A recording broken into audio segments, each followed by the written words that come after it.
happens when you take a Commodore and mix it with a Golden Girl. Magic happens, that's what. And no, I'm not talking about Lionel Richie the Commodore or Betty White the Golden Girl. I'm talking about two people who have come together to create one power couple. She's America's sweetheart, and he's an American ninja warrior. They call her Peanut, and they call him Powerade. While she was dancing with the stars on ABC, he was deep snapping with the stars in the NFL. First, they made a family, and now they're family made. They literally made a jet together and a Drew, and are right in the middle of a third creation. So buckle in, because this won't be your typical conversation. True to our guests, this will be a competition. At the end of the show, we're going to crown a winner of this conversation. But for now, let's talk about a couple things with Peanut and Powerade. Shawn Johnson and Andrew East. Friends, welcome to the Goaro podcast. I'm so excited for this. What just I happened? think that might be the best introduction I've ever had of my life. I was very excited. That was really good. I did everything I could to not send this to you before because I was so proud How of it. did you find Peanut? I did. No, we went. I had to go on the dark web. I had to go real deep to get. That is real deep dark down there, but that is a thing. Peanuts. That was your original nickname, right? That was my original nickname. What did that? Okay, so let's hear it. Let's hear about the Peanut. the head of the USA Olympic team. I started training under this coach when I was 12, and the first day I walked in, she just called me her little Peanut. Immediate. And Peanut it stuck for That's a long amazing. time. Until America's Sweetheart, that kind of took over. Yeah, right? that one's hard. Yeah, you don't want to give that one up. That's a pretty good one to take. People called me that before you. I don't know if you knew that. You may Yes. not have known that. I did. Yeah, I did. You did. No, Yeah. but it's okay. I'll give it to you. Thanks. And I got to hear now this, this is an interesting one to me. Powerade, this nickname Powerade. I mean, and listen, everybody's talking about it. I can't go I know. anywhere. There's like, oh yeah, Andrew East. They're like, who? And I was like, Powerade. They're like, oh, Powerade. I get that. What the heck? How did this take off so quickly? How is it so big? This whole nickname Powerade that's really catching on right now. Yeah, I Yeah. mean, they parallel the rise and fall of that nickname, Yeah. similar to like NFT, that whole craze. Yeah. Well, for those listening, it's a nickname new as of about 3 weeks ago, created by our very own Joey. No one knows where it came from. Yeah. It just happened. No one It just happened. And it's my initials, which Again, they say you're not creative, Joey, That was no one's ever said that. But yeah, I get you. but you're incredibly creative. So you took my nicknames, you shoved it into a international brand, and then next thing you know, I get what do you call a crop top?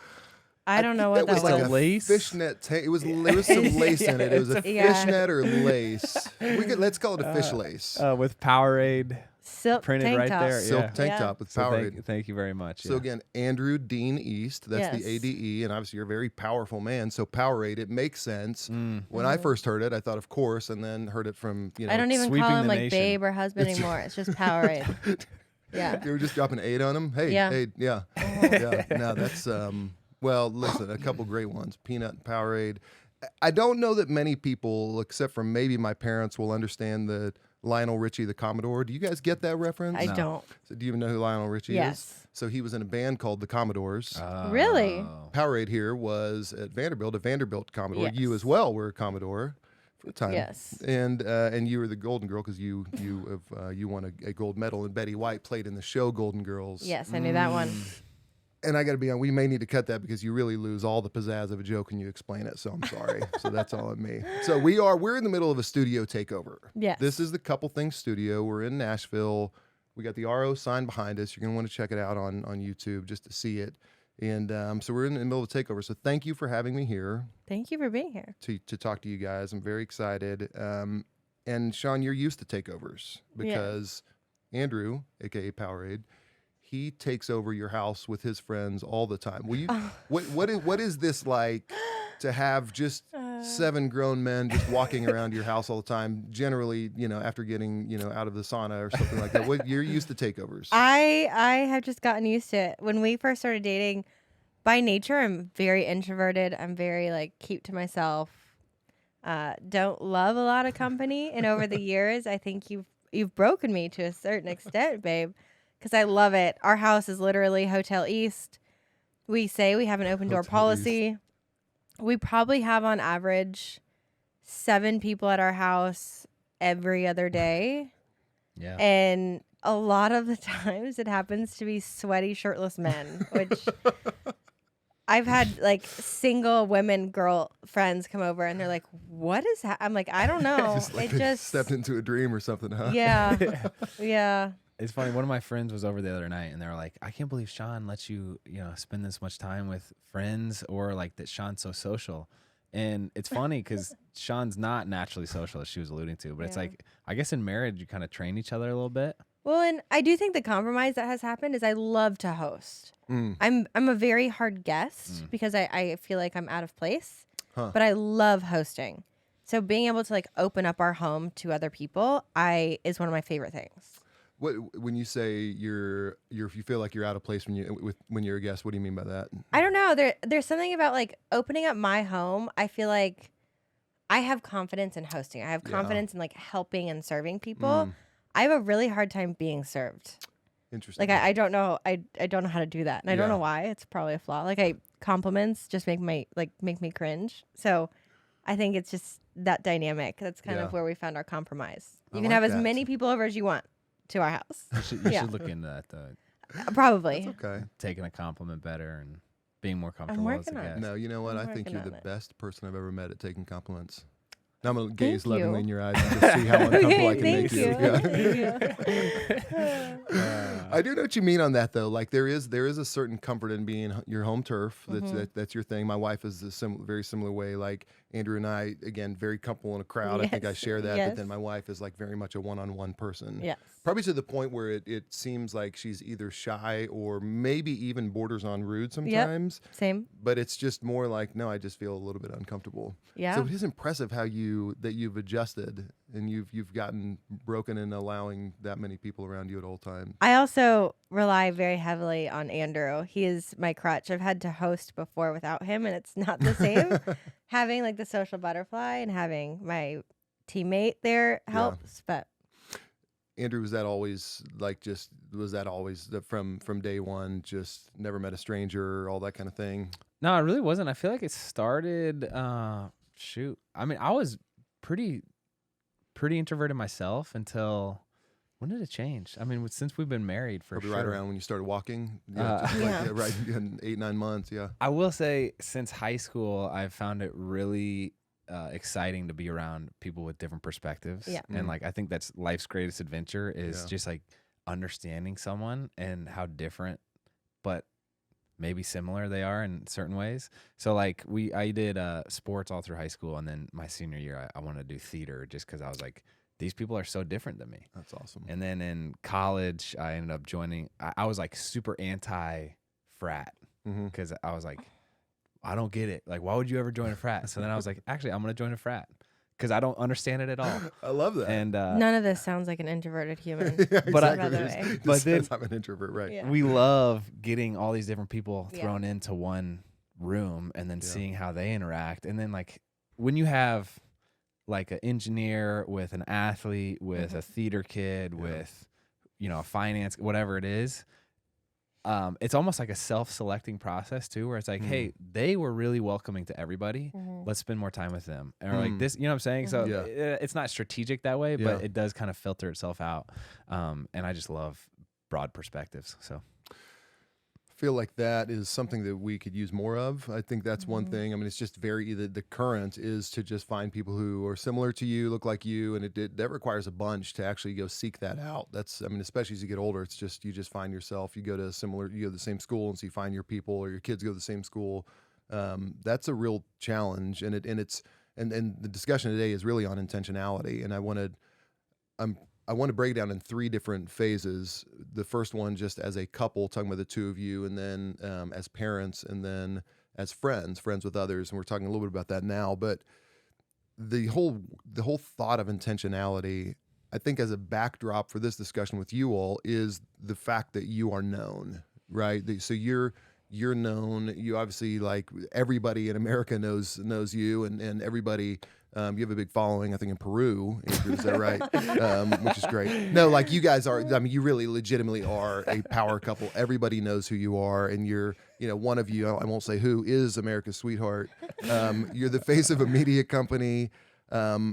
So again, not that every marriage doesn't require intentionality, but I would assume, this is a question, and then as a backdrop, I would assume it requires maybe a little bit more intentionality for you all to not get swept in those things and then say, well, hold on, it's Shawn and Andrew. We are together, and this is our bedrock. And then it's Jet and Drew and number 3 on the way. And then we have our circle of friends. Do you think that, and you can't compare to anybody else's experience because you only have yours, but do you think that does require more intentionality to not get caught in that current? 1,000,000%. And I think it's something that we've been aware of and tried to keep like reality checks in place ever since we started dating. I felt like before Andrew and I started dating, I'm going to go back for a second. I'll try to summarize it quickly. I went professional at 12 and went through this whole like media gamut, limelight world all the way until I was probably 19 or 20 when I met Andrew. Wow. And I had an entire career where I learned firsthand as a kid how easily the world around you sways you and like changes you. Wow. And I went through like depression and anxiety and like all of these different things in those years and kind of learned firsthand, like you have to protect yourself. And I remember when I first met Andrew, it was like the first week we were dating, he took me to his lake house and I could tell like I cared for him so much immediately. And my biggest fear, and I had like this mental breakdown, panic attack in front of him. I was like, you don't understand what social media will do and will try to do to us. And I said that way back then. Wow. And I remember trying to like explain Twitter to him and how people are going to dissect his life. And like, is this actually something you want to like do with me? And I think from that moment forward, I've just had this like obsession with checking in and being like, are we good? We need to make sure we're good before the millions of voices that we subject ourselves to every day have an opinion on whatever it is or like what it is we're doing in our life. Let me tweak that a little bit if you don't mind. Please. Because I was thinking about this on my drive today. One, in a lot of ways, like we're fortunate because our content, our podcasts, our conversations that we have publicly are largely about marriage and parenting. So it's almost like an accountability thing where it's like, hey, I want to be a good example of this. So like it starts with us, and then when we learn, like whatever we learn, like we'll journal and then we'll share it, right? So, but I also would say that our, even though our circumstances might be unique, it's like not everyone's an Olympian and not everyone's been in the limelight since they've been 12. I think everyone has a current that they're trying to fight with intentionality, whatever that looks like. And fortunately, I think it is so beautiful that Shawn at a young age was presented with all of the bells and whistles of life, like signing 6-figure contracts at age 12. Wow. Joey. She's like on the Ellen show at age 15. And it's like these lifelong goals people have, all front loaded in Shawn's life. And it's been so beautiful to see her not get caught up in all those now. And now she knows what the best things in life are. And so like all of these other derivatives that can get people hung up, whether it be money or fame or whatever it is, it's like she knows that that's not the end game. And if it wasn't for Shawn, me and my big head would have gotten caught up. And so like I admire that more and more as every day goes by about Shawn. Okay, you're gonna have to cut us off because we're gonna bounce back and forth for a long time. Your big head wouldn't have whatever. Don't talk about my big head. Whatever you were saying about yourself, you would have gotten carried away. It's not that. It's not that. I mean, look, it's not that big. Yeah, you're right. I mean, is it like it's like an 8 1/4, right? On a fitted hat, whatever. But like, I mean, like, people talk about it, but don't worry about it. I think the only perspective difference that I was able to bring to our relationship was I went through it as I feel like every natural human being does, and I was able to kind of take a step back and not coach you through it, Andrew, but like say, I kind of see you're wanting to go down this path. I went down it. I learned every hard lesson. and I can tell you how I felt when I got through it. Mm. I'm not going to stop you from doing it, but I just tried to give perspective. And I also want to add, you say we have these like reality checks all the time because our content is marriage and it's like this accountability, but we learned that the hard way by doing purposeless content for so long. Interesting. And we did things only to make money, and we chose career paths and career decisions at different points that didn't intentionally like help each other. Like we learned things. We aren't just like this perfect couple that started marriage content from the beginning. We learned it the hard way where we kind of felt empty, and we we're like, this isn't a good decision for us. So let's make sure that never happens again. As you were doing that, was there any... How did you sync up on that? Because it's one thing to say like, no, it's not as great. You know, Andrew, this is not as great as it's cut out to be. But if you're built like me, and I think similar to you, like, and my brother says all the time, like the worst thing for me would be to ever get famous because I'd just be a terror. You know what I mean? Like it would just be, it would go to my slightly larger head. Like I do think I'm a little bit bigger head, but I do think it would. So it's one thing to say it, and then another thing. Obviously, you trust Shawn, Andrew, but how did you, when it was a difficult moment, or you're putting out purposeless content, was that a difficult process to sync up on that? Or were you really in line, or were there difficult discussions and saying like, no, I'm pumping the brakes here, and the other one wanted to hit the gas? I mean, it's been a fun process of like becoming self-aware and like what is my purpose or what is my interest in this. And for me, it was like I fell in love with making videos, editing videos. Yeah. And so it started out as the low-hanging fruit was gymnastics. When we first started YouTube, it was crushing. And it was like, Shawn, let's make gymnastics videos. We're going to dominate and we're going to make so much money, right? Right.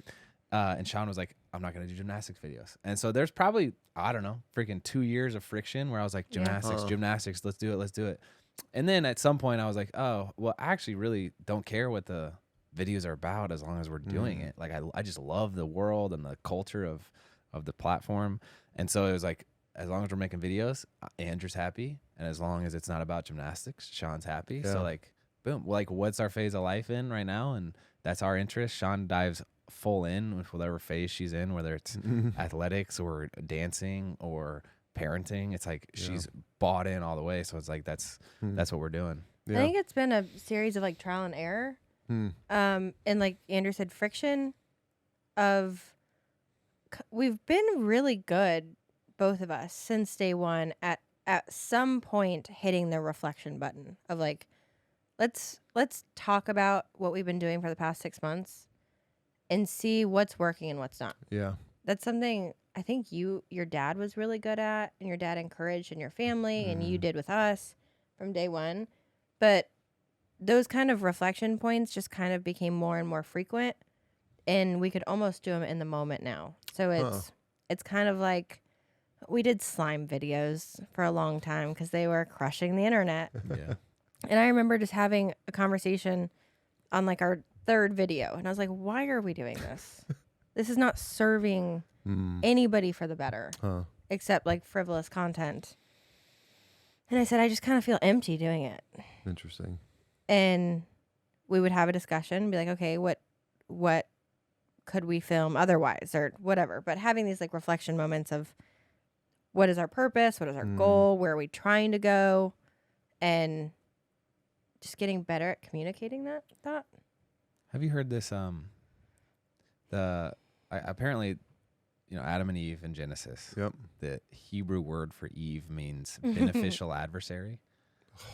God, Bro, that's good. I know, dude. So I just heard Andrew's this, favorite and thing in the world. I mean, we're 7 years into marriage, 7.5 years, and this is a revelation within like the past 4 months of Shawn and I being married. Whereas like, we talk about the friction. It's like you argue, and it's like whether it's finances or setting a budget or with parenting, like, geez, we've butt heads about that.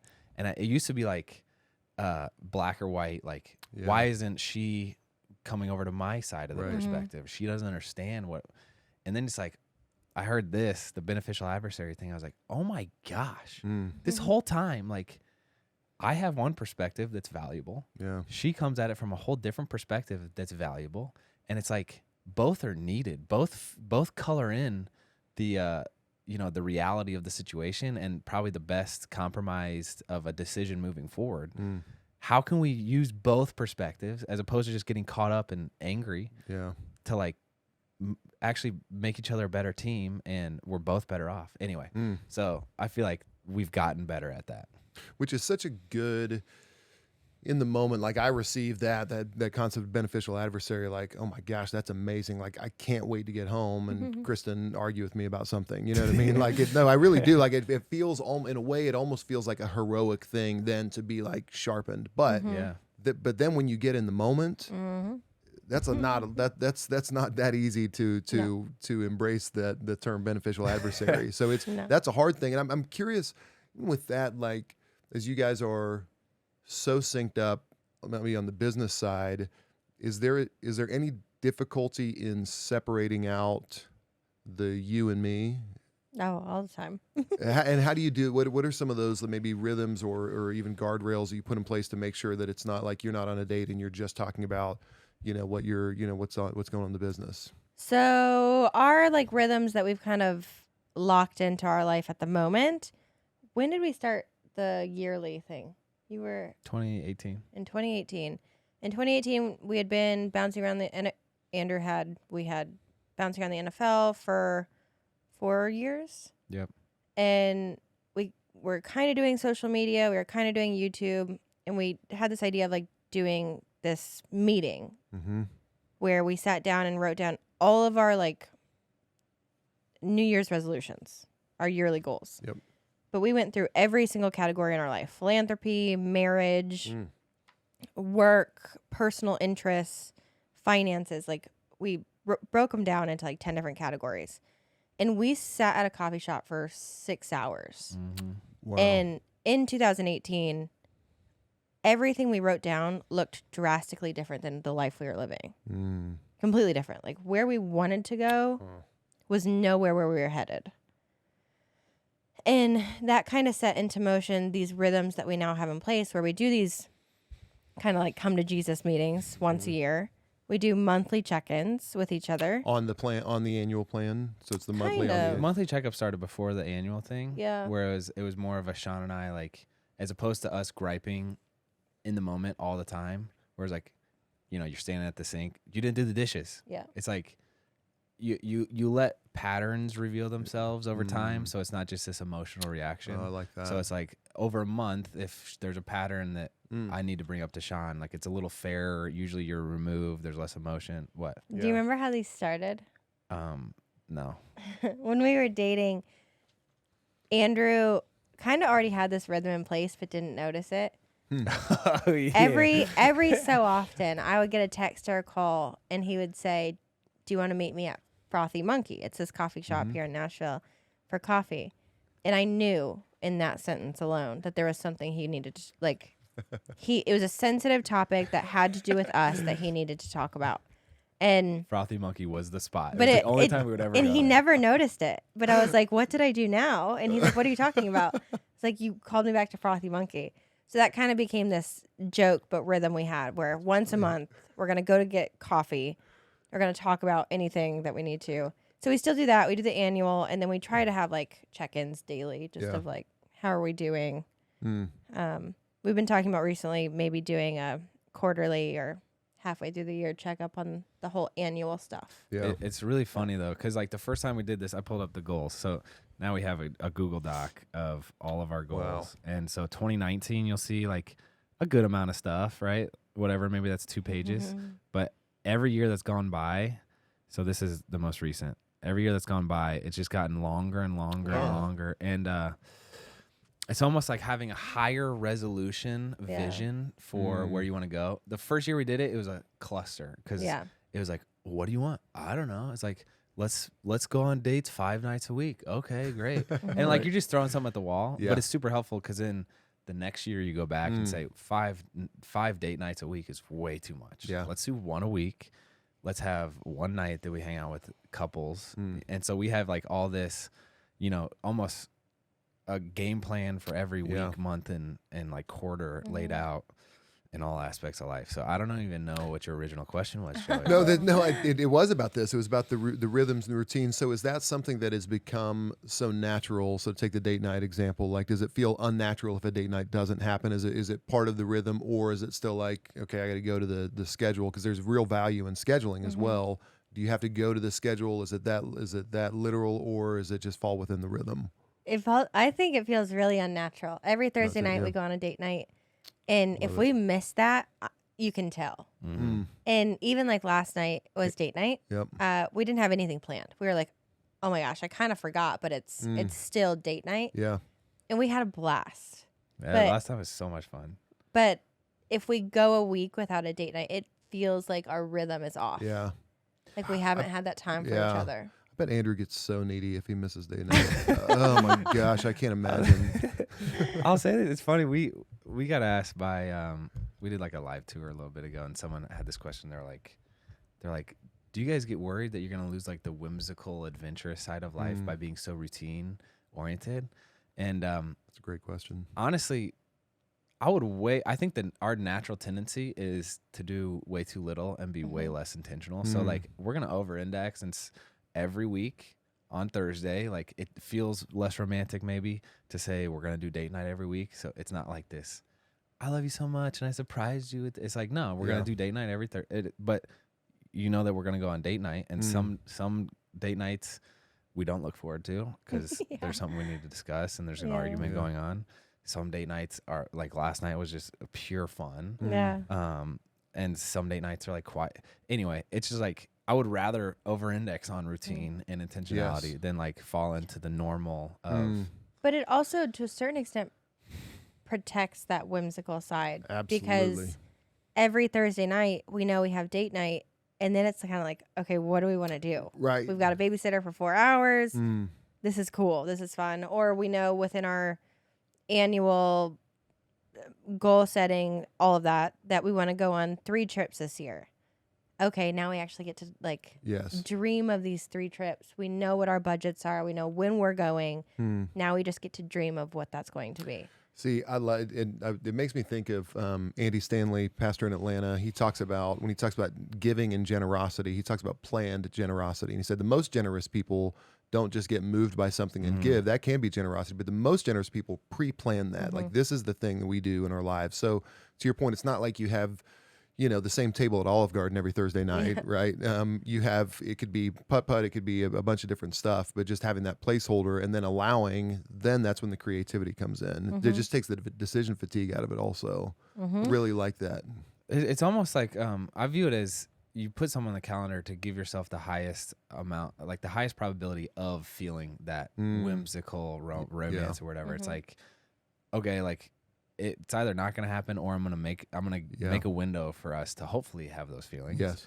But I think part of it too, I think it's like a cost bias, or maybe it's called selection bias, where it's like when you commit so much effort and time into something, it's like you're then going to be bought in more. It's like they say that in a parent-child relationship, the parent is more invested in that loyalty than the child is, because the parents invested more into the relationship. So it's like the loyalty follows the commitment. You know what I'm saying?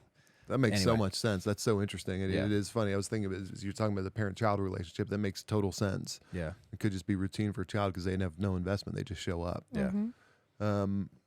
Okay, we're going to take a pause for a second, and we're going to play game 1 of 3. Okay, so this is going to be fun, and I know inside of both of you it's brewing that, oh yeah, this can be fun, but I know both of you want to win, so that's what makes this great. So I got whiteboards. Yes. With toilet paper eraser there. Beautiful. So we're gonna play a series of game, and they are all Shawn and Andrew themed. Great. So the first one we're going to play, you guys are familiar with The Price is Right.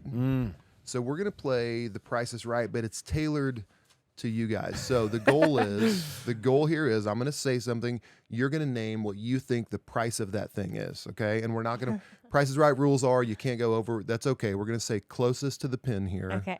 And I hope it doesn't require too much math on my part, but whoever can get closest, you're going to write down your answer, okay? So 5 questions. Shawn and Andrew theme. Andrew, you went to Vanderbilt. Gang, what is the current annual tuition at Vanderbilt? Annual tuition, current, and not room board, just tuition, current annual tuition at Vanderbilt. Okay. Are we going one at a time? We're gonna answer. We're all gonna five? go. We'll go one at a time. There'll be no erases. Okay. All right. Okay. 64,000 is my guess. 56,000. I think 56 is what it was in 2015. I could be wrong. Andrew, you are $69 off. It is Whoa. 63,931. Holy That's Wow, That's that was crazy. this could be trouble here. One for Andrew. Wow, one for Andrew. Okay, I'll this keep one, score. this one's right up Sean's alley.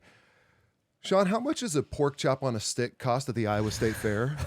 Everybody, you're from Iowa. The most popular food item at the Iowa State Fair is the pork chop on a stick. It's You're from good. Iowa. Is it good? You've had it. It's great. Oh boy, here we go. Oh, I don't I hope know. you guys get a case of pork chops on a stick just from that question. All right, are you guys ready? I feel pretty good about me. Let's reveal our answers. $7. $12.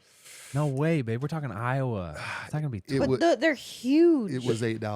No! Andrew gets it again. Goodness, oh boy, this could be quick here. It's time to step it up. All right, this one's now in know. Andrew's lane, pun intended. How much does you're from Indy, Indianapolis? Yeah. Indianapolis or just Indiana? Indianapolis. Indianapolis. How much does a general admission ticket to the Indy 500 cost? General admission, just get in the gates. General admission ticket from the box office to the Indy 500 cost. I don't know. Let's reveal our answers. $25. What, Sean? Okay, what do we you got, are. Sean? $55. $59. Oh Very my good, gosh. Sean. Sean with the W there. That's big. I was like, that's like you needed it's a that. big event. Yeah, and we gotta say that was a must-win answer for you. You needed I that. had it. Yeah. So, Sean, you've been to Beijing before. Yes. Believe you had a pretty expensive necklace around your neck in Beijing when you won the gold medal. How much is a round trip ticket from Nashville to Beijing? Nashville to Beijing right now. Nashville to Beijing round trip ticket on average. I feel pretty good about my guesses. Yeah. Is it first class like Joe would Wait, fly? there's way too many like variables No, I know. here. I know. What are you? I'm ready. I'm locked in. Oh, just locked in. Okay, let's see our answers. 1,100. $12.50. The answer is 2,000. Sean wins that one as well. Oh my gosh. I was gonna we're say tied up. 1,500. By the way, I will admit that was pretty arbitrary. I just I was did like, a quick little Beijing Google is search. far. Yeah, it is far from Nashville. And I don't know how much they're wanting tourists these days. Oh, that's a good point. Oh, So- very good. Wow, you went way down the rabbit So hole. this I did. we could not have planned this any better. This Oh, it's a comes tie. down to we got a tie. This is the rubber match here. The Okay. rubber question. You all got engaged at Wrigley Field. You got engaged at Wrigley Field. In 2016, you may remember the Cubs played in the World Series. Actually went to Game 3. That was very fun. I went to game 7. Did you Yes. in Cleveland? Yes. Very nice. Epic. Oh, that is amazing. Go ahead. So let me ask you this: what was the average resale price for a Cubs World Series game at Wrigley Field in 2016? So let's qualify this. This is a resale, so this is not from the box office. This is what was on StubHub. The average resale price for a single ticket to a World Series game at Wrigley Field in 2016. I'm basing it off of the Nashville SC game with Messi coming into town. You have it written down? Ooh, she's ready. She's locked in. She's ready to win. Yeah. Do you need to think? No, You got it? No. All right, let's see our answers. $400. $7.50. The answer is $3,800. Oh my gosh. Sean wins that round. That's $3,800. Wow, $3,800. I was just saying because like Messi, the starting ticket is Yeah. $400, but that's not a championship of any kind. Oh my Yeah, gosh. and this dude. is big. It was a Yeah. big. Okay. Series. Question. Yes. Can I go pee? Yeah. Thanks. Of course you can. No chance I'm gonna make it through this. I'm really glad you said that. Otherwise, Sean gets really antsy when she has to go to the restroom. So do I. That's all I can think about.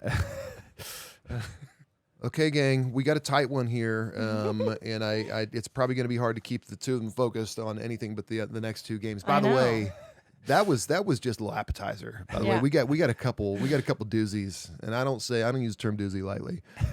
So let's talk about intentionality as parents. So we just talked about you and as a couple. By the way, this is just a quick plug. This is, again, this whole conversation is an appetizer for everything you do on Family Made Media. What you're talking about is stuff that you all are talking about all the time on a very deep dive basis. By the way, we need you to write a book. We need a lot of stuff from you all, because you're putting out such great stuff that people need to hear. They're in a spot where people need to hear a bunch. So people who are listening, I'm sure they probably already listened to you, but please do, because you're going to get much more of this. This is just a little nibbler relative to what you guys put out on Family Made. So intentionality as parents, you have, when I said in the intro, you made a Jet. You really did, and he's a cutie. And you made a Drew first, and she's a cutie. And I want to talk about the differences in how you are raising a sweet girl who wears her princess dresses and just all boy riding the bike all over the back and just probably already just bulldozing folks.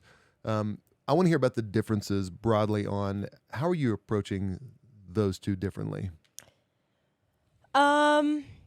First, I have to say, Andrew and I were both lucky to be raised by phenomenal parents who paved a really great path for us. But in raising Drew and Jet, I don't know. I think it comes from my little background in coaching. I've gotten to work with a lot of kids over the years. And something I learned from my coach is no two kids are the same. And from a coaching perspective, if you coach everyone the same, you're only going to set everyone up for failure. And so I feel like Andrew and I really try to approach our kids as individuals and cater to like their own interests and the way they learn, the way they communicate. But that's hard. I mean, No, I mean, up until 2 weeks ago, this was new to me to realize that I need to raise them differently. We had to come to Jesus talk. Yeah. She was like, you should treat Drew differently than you treat Jet. Jet and I will run around the house screaming, sprinting, tearing things up, and Drew's like a princess. And how's it gone in the past 2 weeks? Really good. Has it? It's night and day different, and it's so cool to see. But it's fun. I think my perspective on parenting is like, it's almost like a treasure hunt where I don't know. I mean, they have their own things and interests. So what can I do to explore that with them? And it's like a really fun process, as opposed to me trying to say, hey, Drew, ride your bike. She's just not that into it. It's like, she's more into Barbie. Great. Okay. Let me try to empathize with that. And to know is to love, right? So let me try to know that a little better so that I can love it. But anyway. Shawn, you mentioned the last two, you lit up whenever you said he's done it. How have the last 2 weeks gone? What have you seen differently in Andrew in the last 2 weeks as he's had that epiphany on doing things differently? I have just seen Andrew is a phenomenal father and is so intentional about like spending time and celebrating our kids. But I have seen you desperate for this like special bond with Drew for a while.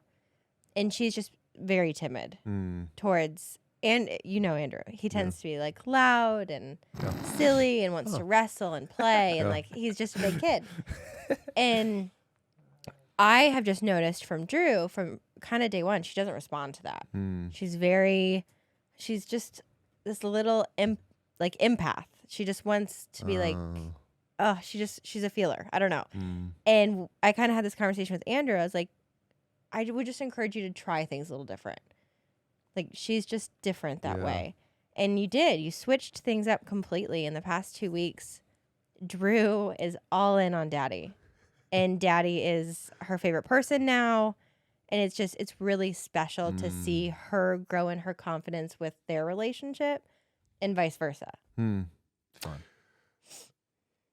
Two thoughts on that. One of them is we were at your house. Heath and I, our co-founder, were at your house a month ago or so, and we were 7 shirtless dudes hanging out, and then we were going to go to dinner, and you did something. I just loved it. Like I really just loved it. You go, hey, I need to go on a date with Drew. Yeah. And she was jumping up and down. I'm going on a date with Daddy. I'm going on a date with Daddy. I'm going on a date with Daddy. Like then how would you not do Yeah. that? And it's just, and here's, I don't know if this question is going to make sense. In seeing her response like that, do you in some ways project that onto like, I bet, and Shawn may or may not jump up and down on this, but if I made Shawn feel that special, if I could, I know that my little girl responds like that, but if you take that same level of initiation with your spouse, do you think that, I think sometimes we don't, like, nah, she's a grown up, I've been married to her for 8 years, but I think, and actually, yes, you're nodding your head, Shawn, do you think that's the case? If he took that same level of just full confidence in initiation with you, that you would have a similar response to that? We both do. Mm, Even like I know we have date night scheduled every Thursday, but we even try to do these small things where one week I'll plan all of it and it'll be a surprise for him, or vice versa. Or Andrew will go get flowers, or I'll leave him a note, or whatever it is. It's like whenever you do some sort of like intentional act for your spouse that's Yeah. completely unplanned, no matter how long you've been together, it makes you feel amazing. Yeah.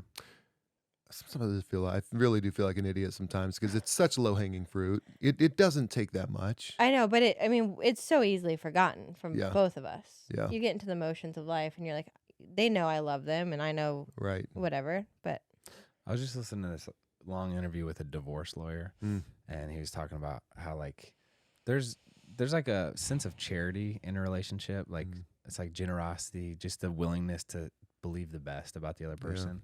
That's like really fragile, right? And can like as soon as you lose that, then you're like butting heads a little more, and then that kind of snowballs. But one thing he said was like how much effort does it take to write a handwritten letter or pick up flowers on your way home? And I was like, dang, he's freaking right. Like it's better to do constant maintenance on something than try to reset fully, or like the startup costs. Like it's like, wow. And I'll even write a letter. the intentionality of parenting with this, we've learned firsthand in the past few weeks with like Andrew asking Drew to go on a date and kind of changing his tone with her. And then you, Andrew, took our son to go buy flowers for me and Drew. And within a 1 week time span, that was the most special thing ever, to see like Jet be so excited to gift flowers to Mommy and Drew.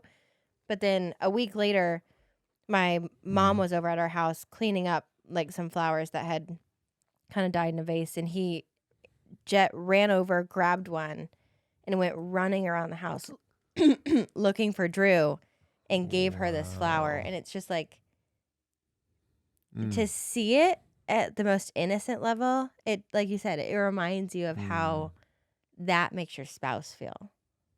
It's so true. And it's, I do, and maybe one of the reasons why we think that it wouldn't be that impactful is because our spouse has put up defense mechanisms against it because they're not used to it, and so I'm writing notes for myself here on flowers and date nights and stuff. And again, back to our point of scheduling, that you can schedule in Friday mornings, go get flowers, or go bring.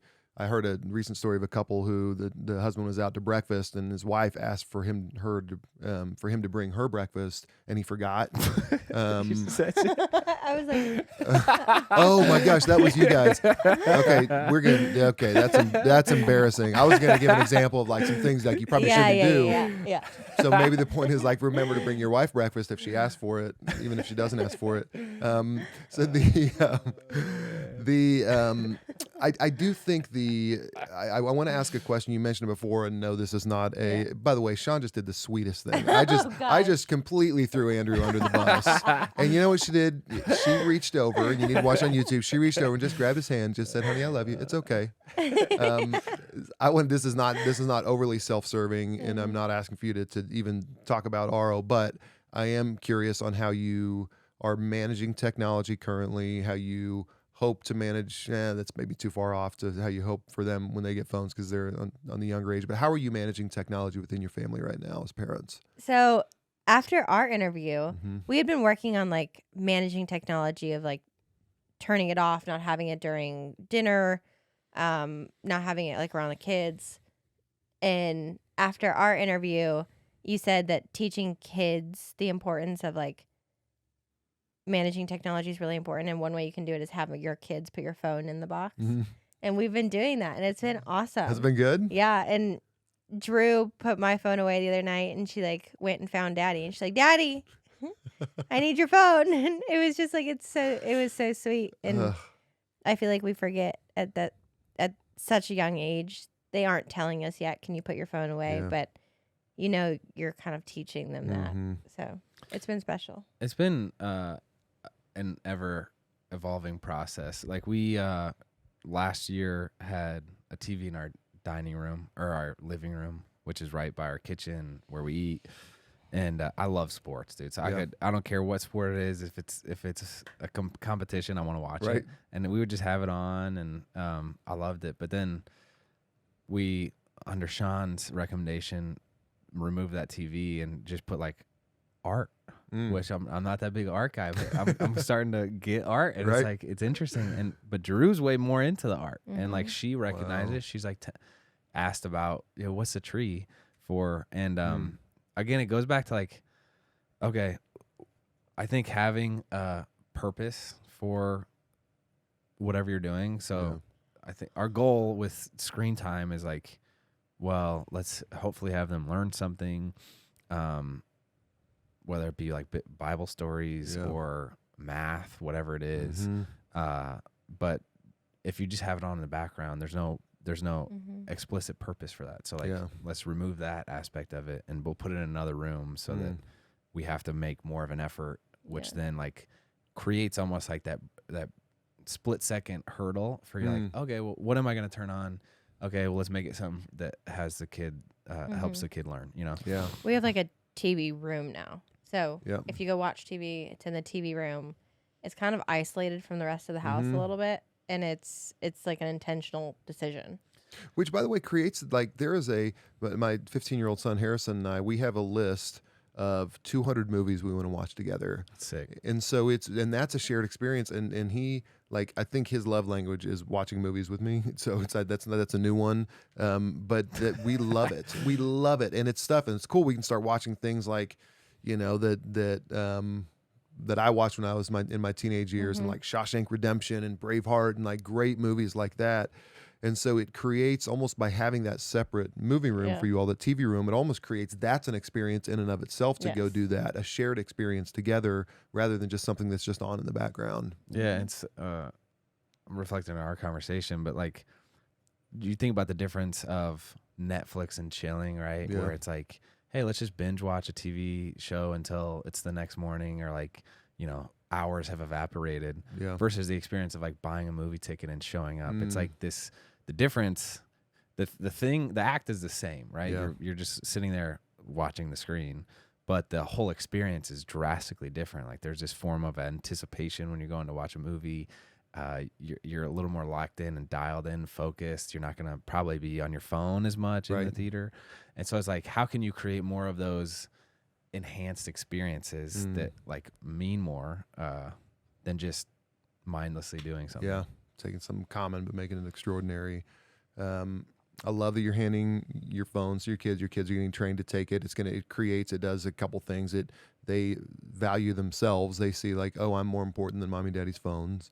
And it creates a muscle memory in them that when they get a phone, it's not going to feel awkward to them for it to be distant from them, because they've seen it in you, and it'll be such a natural part of them. And then the cool thing I think about this, my kids, and coming up in the next decade within dating years, of it will feel awkward to them if they go on a date with somebody and the person they're dating is on their phone all the time. And so then they're going to have this enough value in themselves to be like, nah, just pay for my meal and I'm never going to see you again, right? Yeah. And so it does a cool thing in terms of what they expect for life. Even in the same way, buying flowers for the girls, like Drew's going to expect that. No, this is how a man treats me. This is how they treat me. I do have to say though, RO has been pivotal in that, and we were chatting about this a little bit, but our mutual friend Justin Early, wrote a book called Habits of the Household, where he breaks the day of a parent down into like 10 different phases. So it's like the morning phase, the breakfast phase, the loading the car phase.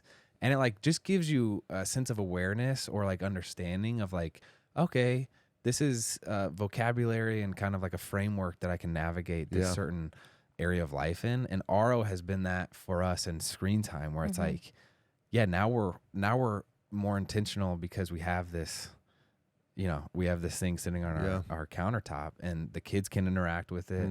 And we talked about it provides a lot of value in starting a conversation, like when we're hosting someone else, like, hey, what is that thing? Why do you do it? It's like, it's kind of like a novel concept to a lot of people. Like, oh, you're gonna lock your phone away, and then that starts a good conversation, right? Yeah. But it also is a tool that we can point to and be like, hey, sorry, we're not doing phones because we're using RO. You would have been really proud. Yesterday, we did an interview sitting here where it was two friends of ours, but the guy was getting upset at Andrew and kind of venting. And he's like, you're like the worst texter in the world.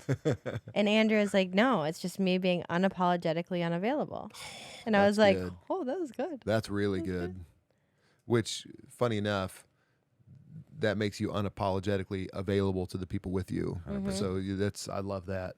Because when did it become assumed that we were just going to be at everybody's, beckoning call? Right. Like, to the detriment of those around us. Yeah. What?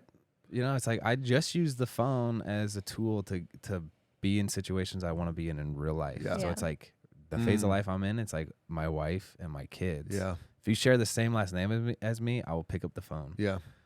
Like, that's my MO, but I'm not going to be talking to you about fantasy football or like chatting it up about, did you see that? It's like, that's not important. That's just not the...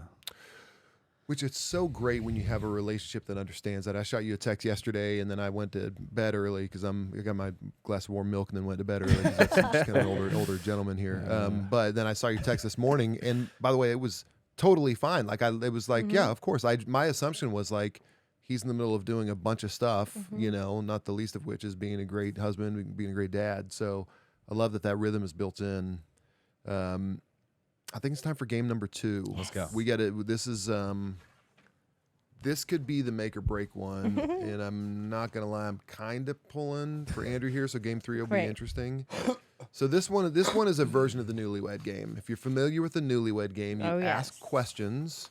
I'm excited. It's a little bit of a spin because it's a competitive. Usually the couples are working together. You're working against each other here. So we're gonna have the written round. So I'm gonna ask you the question, and you're gonna answer the question for yourself. Okay. So if I were to say, what's your favorite color? You'd write down your personal favorite color. Okay. And then after we have the written round, then we'll go to the verbal where you will guess what your partner wrote. Okay. If that makes sense. So we'll write one for myself and then for her. Then you'll actually verbally do the her. Yeah, exactly. So the first one is, what is the name of your personal high school mascot? So Shawn, write the mascot of your high school. Andrew, write the mascot of your high school, just your own high school. Okay. Now, verbal round. Andrew, I want you to guess Shawn's high school. Tigers. What do we got? Let's see it. Valley Tigers. We got the Tigers. Okay. Uh-oh. Really? Okay, Shawn, guess. I don't think you've ever said it. It was North It's Central North High? Central. North Central High. North Central. Oh my gosh, babe. You've never said it. Panthers. The Panthers. I had no Wow. clue. Yeah, where do you think that came All right. from? Now you get it. Here we go. Yeah. Andrew gets Wow. So much makes sense now. Andrew That's gets that funny. round. Okay, so this is the second question. What is your partner's most annoying habit? So, Shawn, you're going to write Andrew's most annoying habit. Andrew, you're going to write Shawn's most annoying habit. But it's like what we would say. You know what's so beautiful here, listener? They're taking so long to even think of anything that annoys them about their partner. Oh no, they're writing now. Oh boy, they're writing a lot. It's a lot. There's a lot of writing. Okay, so I want to start here. Shawn, what would Andrew say is your most annoying habit? My OCD tendencies. OCD tendencies. All right. What did we write? Andrew? I said cleaning up all my stuff while her countertop and everything. Do we think Yeah. that's we're gonna give? absolutely Okay, messy. so we're gonna say you got I that. think that's, Okay, I think that's there you on go. Now, Andrew, what would Shawn say is your most annoying habit? Her recent gripe has been shoes on the counter. Is that not what you wrote down? Okay. Oh shoot! Did Shawn get a point? Uh-oh. Well, what'd you write down? What did she write down? I put self-deprecation or hygiene. Okay. Or what was the second part? Hygiene. Hygiene. Oh boy, Yeah. kind of yucky. All right. So this is question number 3, and we're gonna take you back. Let's say pre-pregnancy for this one. Okay. Pre-pregnancy. How many push-ups can you do, Andrew? How many push-ups can? This is just like before you have to just totally collapse on the ground. So Shawn, how many push-ups can you personally do? Andrew, how many push-ups can you personally do? Okay. Got it. Shawn, how many push-ups can Andrew do? 80. 62 is the number I wrote down. 62, Wow, that's okay. such a specific number. That is very I think specific. I just tested this because we did someone challenged me. They're like, drop down how many push. Of course, you've recently had. Yeah. I mean, who else has recently done a push-up contest? Are you talking gymnastics push-ups? Because those don't really count. Ooh. Your little wide grip. I'm gonna say 45. Okay. I said 50. 50. Okay, that's gonna go point to. It's gonna go the point to Andrew there. Yeah. Andrew gets the point. Okay, question number 4. Who is your personal celebrity crush? Out my personal? Yours, Okay. yeah. Who's your celebrity crush? Andrew, who's your celebrity Ryan crush? Reynolds. It's Shawn's. Yeah. She's already written it. Blake Lively is his. I actually had seen that answer already. So okay, that one's wow. So wash. real- We always said we want to have them real on couple quick things, and answers. it might be the most awkward situation of our lives. Wait, what's that? We said we want to have them on couple things as the couple, but it might be the most awkward situation ever. It would be hard for me not to want to sit next to Ryan. He's a handsome gentleman. Yeah. Okay, last one on the Newlywed Game. What is the most romantic thing your partner does for you? So, Shawn, what's the most romantic thing Andrew does for you? Andrew, what's the most romantic thing Shawn does for you? Keep it PG.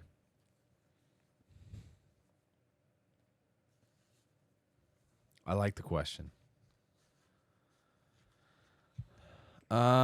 Shawn's gonna say back scratch.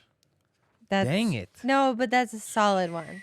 That is solid. That is as solid as the one I wrote. Shawn And what loves did you write? I said makes me coffee every morning. Oh, That's what I said. Coffee. you angel. I said coffee. Is that a wash or did you get it? Oh, you didn't give her a chance to guess. Oh yeah, I didn't. Oh boy. I'm sorry. Do you have backup? What question? can we be honest? What would you have? What would you have guessed? Are we? For Andrew, Yeah. I was gonna say like make coffee or dinner. Oh, convenient. Convenient, Joey.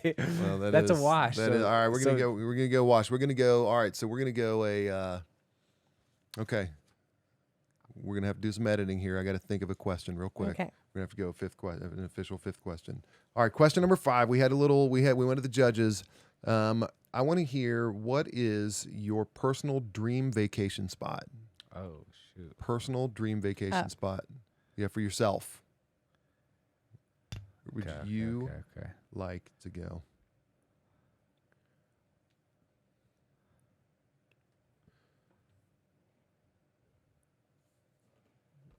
Shawn, where would Andrew want to go on his dream vacation?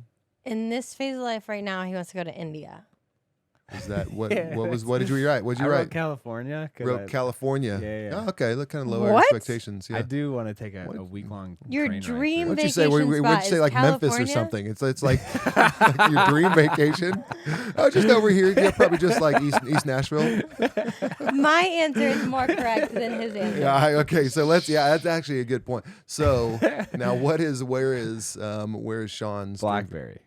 Blackberry? Not wow. dream What? vacation. You want to leave What's it? that? Do you understand Hey, the question? did you know that planes can go over oceans? Blackberry, for the listener, Blackberry is like right outside of It's like an Knoxville. hour and a We're- half yeah, we're from here. sitting here in Nashville. Huh? Has he been on a plane? Where is my dream vacation, Dream spot? vacation. Bali.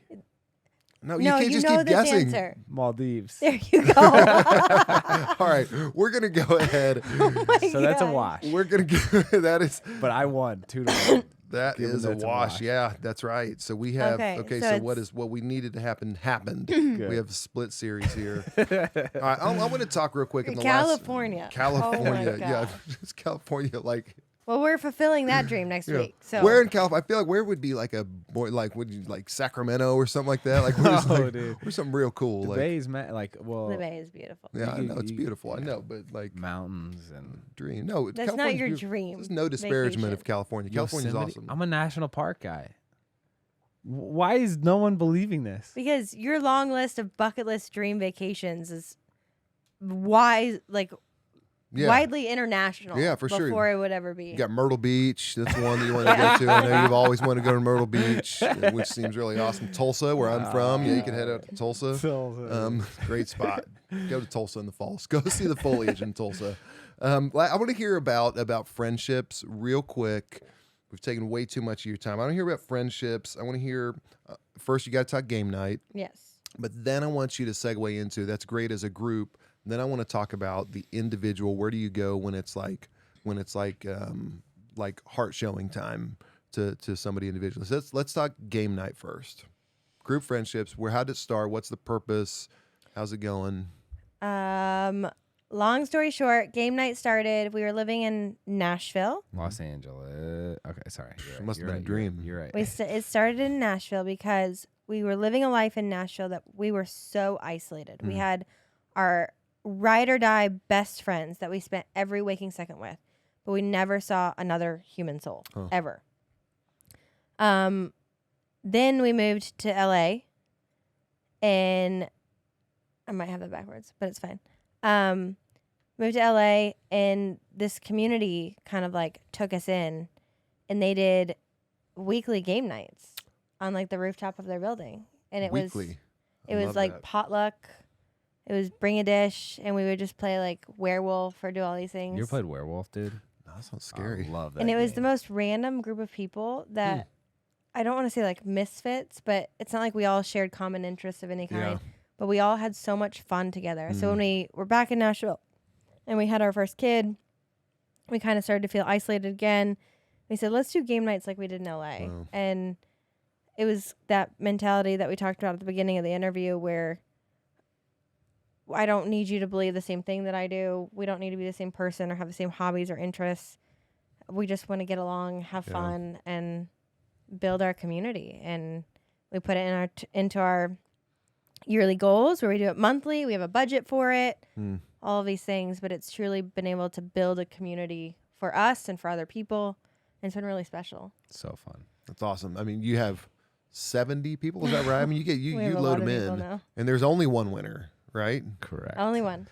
We did do a boys versus girls night the other month, that? so that was Girls a won. change up. But Whoa, well, let the record show. a little chalance. No, we could there- talk about no. that later. But It's just such a cool. It's the whole idea, and I know as you all have talked about it, is this is the age where, and Justin earlier you mentioned our friend says that you start getting into this age where you become busier, wealthier people who used to have friends. And what you're doing is, again, fighting against that current to just create a commonality, create a safe space, a common space for people to come just have fun, be themselves. So I love that. I love the group setting and just making people feel comfortable. Whenever it's time to, and maybe this is enough in this season of life, is having the group, but what about when it's like needing the one-on-one, like actually like kind of like the vulnerability, the openness, the intimacy with a friend? How do you manage that? That's challenging. I'm actually not in a phase where I'm having a lot of one-on-one. Yeah. Usually I like save, maybe we get 1 or 2 nights after the kids go down. Yeah. To hang out with friends. Like we usually go to bed at 8:45, so we have like Good for you. maybe we have like an hour and a half after the kids go down to Yeah. hang out. So I'll try to like group everybody together. But I have a men's group that's changed my life. Wow. Where Heath has a similar group where you sign a contract, you show up, and you see each other twice a month.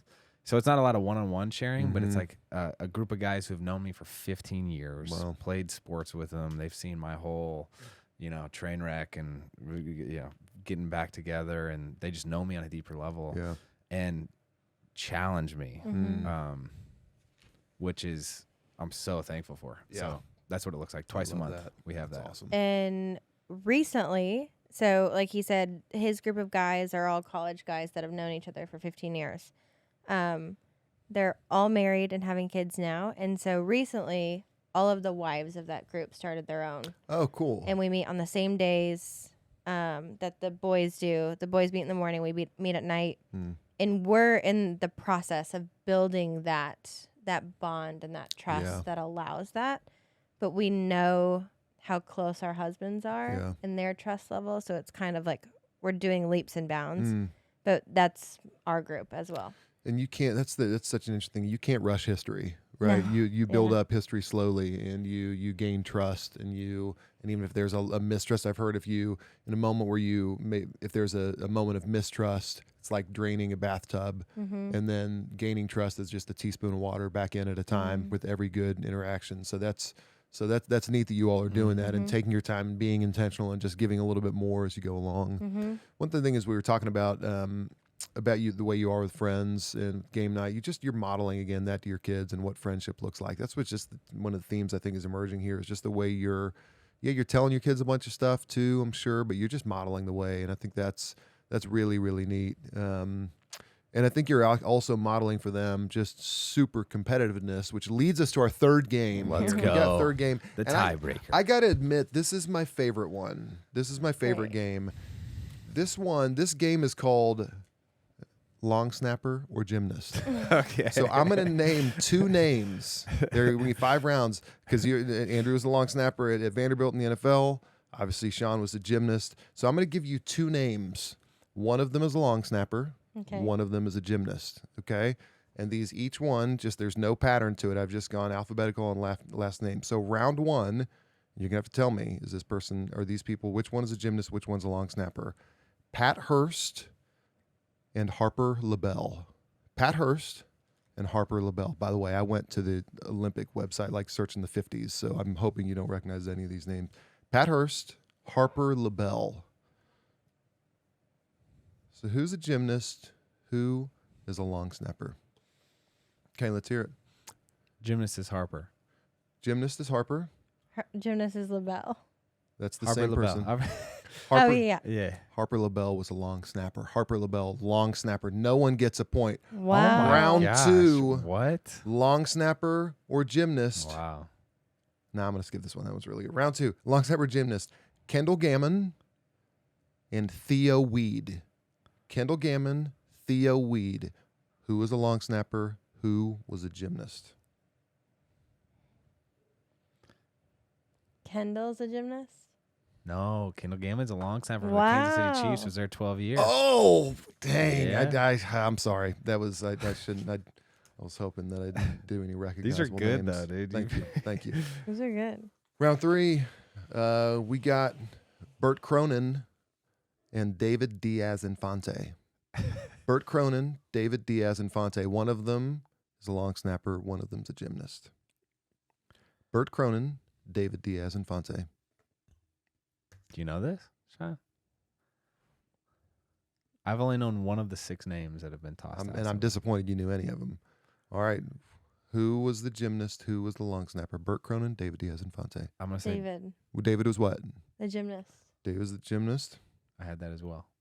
David Diaz-Infante was a long snapper. Oh my David God. Diaz-Infante, long snapper. All right, round 4.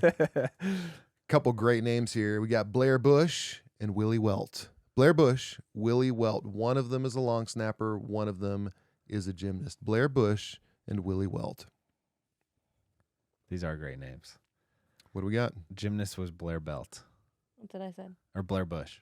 Gymnast was, let's clarify, you mixed names. Gymnast was Blair Bush. That's what I said. Blair. The gymnast was Willie Welt. Sorry, the gymnast was Oh Willie my Welt. gosh, dude. Where And did number you 5. find these Now let's names? remind everybody. It took some time. Let's remind everybody where we are. I just wanted. This is the last question. We have The Price is Right. Shawn won. Yep. Newlywed Game. Andrew won. Yep. Andrew is up 1-0. Yep. On the very last question. I do have bonus if we need him. The last one. Long snapper, a gymnast. Jorgen Huss and Wolfgard Voss. Jorgen Huss, Wolfgard Voss. One's a gymnast, one's a long snapper. Andrew's looking. Do you Andrew's know? looking. I'm gonna say no. What do you say? I was gonna say Wolfgard is a Yeah, gymnast. and I had Jorgen, who's I'm pretty sure is a long snapper. You are correct. Wow. Very nice, very nice. So that means Andrew Andrew has wins. won. Go. He has won the RO Yeah. podcast. That's a winner. Nice. Wow. Let's just see real quick. I'm going to throw out the bonus just to see what would happen. It doesn't mean anything. This question is only for Shawn. Shawn, who was the 2023 Super Bowl MVP? 2023. 2023, our most recent Super Bowl. Who was the MVP? Was it Patrick Mahomes? It was Patrick Mahomes. Nice. Andrew, Good work. who was the 2020 Summer Olympics balance beam gold medalist? That's a good question. Who won balance beam gold medal in 2020 That's Summer way harder than Olympics? Super Bowl MVP. It depends on what's important to you. So was your wife? Suni Lee won the all around, but I don't think she won the beam. So, Okay, so who won the Jordan beam? Childs didn't win the beam. Okay. Simone didn't even do the beam. at that. I think it's a Brazilian girl. Good that won it. knowledge. Okay, so I think it's Rebecca I'll give credit for first name. Andrade. Or is that a fighter? No, that's Just lock Go one in. ahead. Sorry. I don't know. Suni Lee. Suni Lee won the balance beam. I didn't know. Good job, Wow. Suni. I know you're listening. Hey, guys, thank you. This was a lot of time for you to hang It was out. wonderful. I'm glad you're here. I appreciate you guys. You guys do inspire me, even though I'm much older. But so glad to have you as friends. So Thank glad you. to have you on the RO podcast. And I want everybody to go out. Let's hear about all the ways. Follow you on the gram. Here the kids are calling it that, the Yep. gram. Follow Family Made Media on YouTube. Why don't you answer? Where all should people go here? And then we'll give your Family Made, address you too can at find the at familymade.com. There's also a YouTube channel or podcast. We have 15 different shows. Wow. that Yep. all tell hopefully a different aspect of Yeah. family life. So adoption, parenting special Mm. needs, being a widow. We try to create a slate of shows that represent that. And then Sean Johnson on all platforms. Andrew East. Yeah.